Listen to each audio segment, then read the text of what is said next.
I found out my wife cheated with at least 10 men before we got married 20 years ago, and even though everyone says I shouldn't leave her, I'm ending it anyway. My wife, 44F, and I, 43M, have been married for 20 years. We started dating in high school when I was a junior and she was a senior. After she graduated, we spent 2 years in a long-distance relationship while she was in college and I finished high school and spent a year at community college. After that, we went to college in the same city for a year and moved in together. We got married the summer after I graduated from college. Our marriage has been pretty great overall, but I recently initiated a divorce after discovering that she had been sleeping with multiple other men during the 2 years we were long distance. Just after Christmas, we got together with a few friends of hers from college to catch up, have dinner, and hang out. We talked about a lot of stuff and my wife mentioned that we met in high school, not that we dated, just that we met. Her old college roommate commented that it was crazy that we met in high school, had a few wild years in college, then ended up together. I played along and commented that I didn't know if my wife was as crazy as I was. The roommate started to tell a story, but my wife cut her off and said she was uncomfortable about it. I sensed something was up, so I said that we actually started dating in high school and were together for my wife's entire time at college. All of my wife's friends got real quiet and the rest of the dinner was awkward. On the way out, one of her other roommates took me aside and said I should have an honest conversation about what happened at college. I asked my wife on the way home and she kind of blew me off. I told her it was important that she was honest with me and again she said it wasn't important. When we got home, I told her I was going to stay at my brother's house until she was ready to talk about what happened in college. The next day she came over and admitted to sleeping with several men during her first 2 years at college. She said she didn't consider it a big deal at the time because we were long distance and she didn't think a high school romance would last.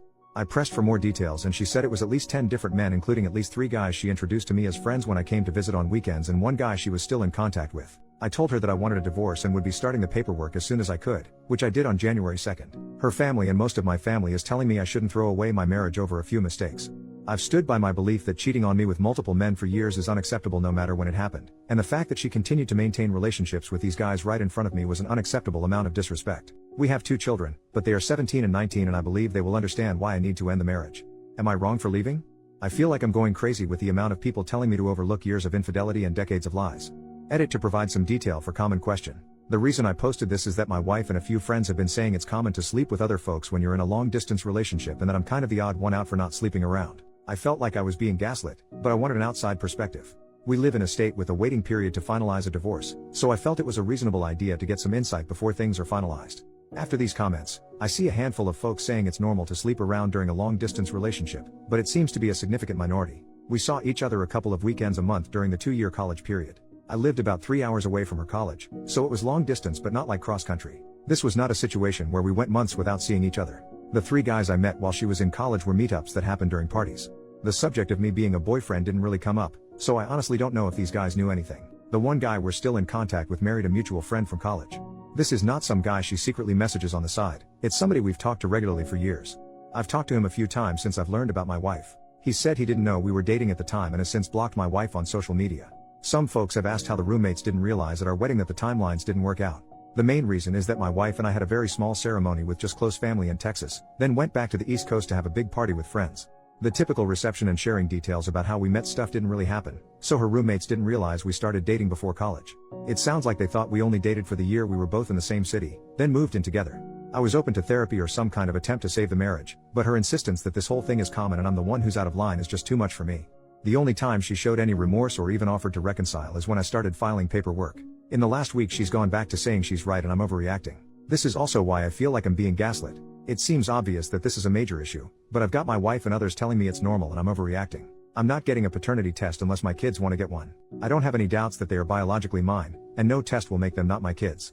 I love them more than anything in the world and my wife's infidelity won't change that even if one or both of them is not biologically mine. They've been my kids for 19 years and they will be my kids until I stop breathing. Final edit. Hey all, I've been reading a bunch of the responses, but things are getting crazy and increasingly unhinged, so I probably won't be checking in more. Here are a few more answers to common questions I've seen. We were definitely exclusively dating at the time. First, dating culture was a lot different 20-ish years ago and exclusive was kind of the default for most people. Second, we had a long and difficult discussion before she left for college about continuing the relationship long distance. She specifically wanted to stay together and even joked about her dad coming after me if I started sleeping around with girls at my school. Finally, at my senior prom, she was not able to attend and was very upset when I proposed going with a platonic female friend of mine. As a result, I ended up skipping my prom and hanging out with her instead. While we never said the word exclusive, I think the above reasons, combined with the general relationship before she left, are enough to assume exclusivity. Based on some comments here, I followed up with a friend that said I should have an honest conversation. She told me that 10 guys would be on the low end and that her biggest concern was that there was apparently at least one pregnancy scare that I didn't know about. I honestly don't think that really changes much. It's less about the number for me and more about the fact that she seems incapable of recognizing why this was wrong or why I feel betrayed.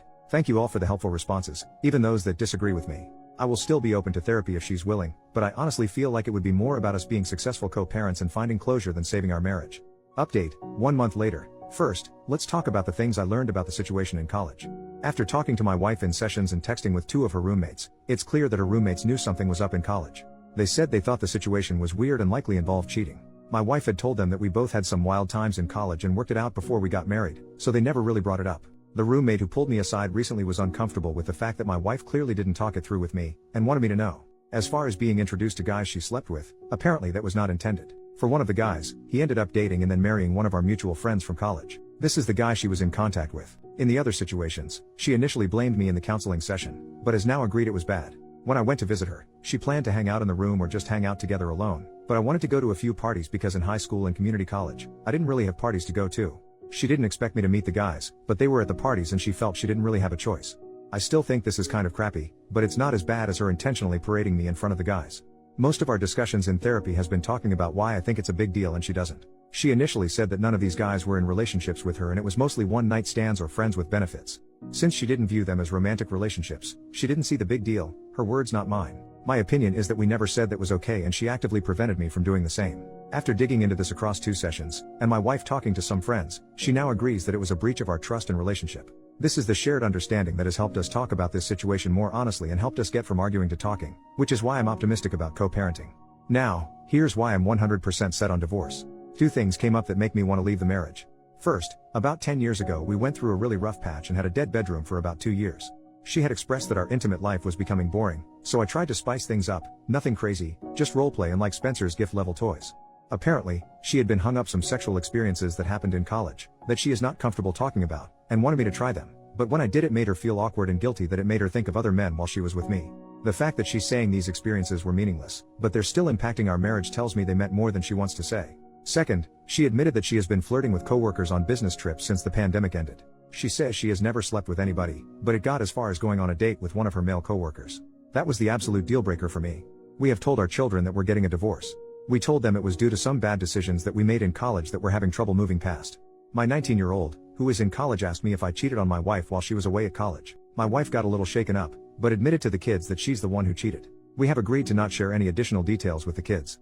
I reinforced that both us will be there for the kids and that we are in therapy to help make sure we handle this in the best way for the family. I also told the kids that if they wanted to talk to either of us or a therapist about it, that I would fully support it.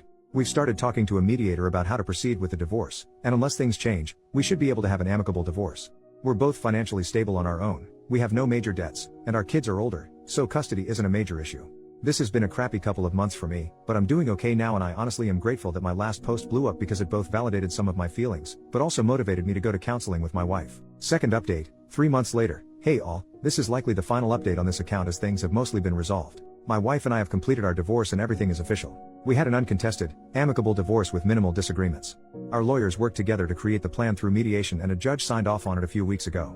In the end, the actual divorce process was pretty straightforward. The only complication was that our 17-year-old was adamant about me having custody because their relationship with my ex-wife has really fallen apart as a result of this. Initially my wife dug in her heels and was ready to give up on the uncontested marriage, but my son pretty much told her she could choose between letting him have a break for a few months to process and rebuild, or force him to live with her until he turns 18 and risk never seeing him again.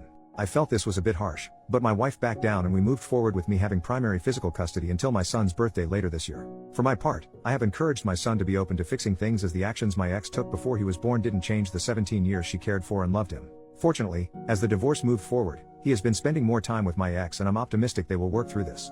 In the end, we pretty much split our retirement and investments 50-50. For our house, my wife really liked the house and I didn't, so she kept the house and most of the furnishings and took out a mortgage to pay me back half of the equity and half of the estimated replacement value of the furniture.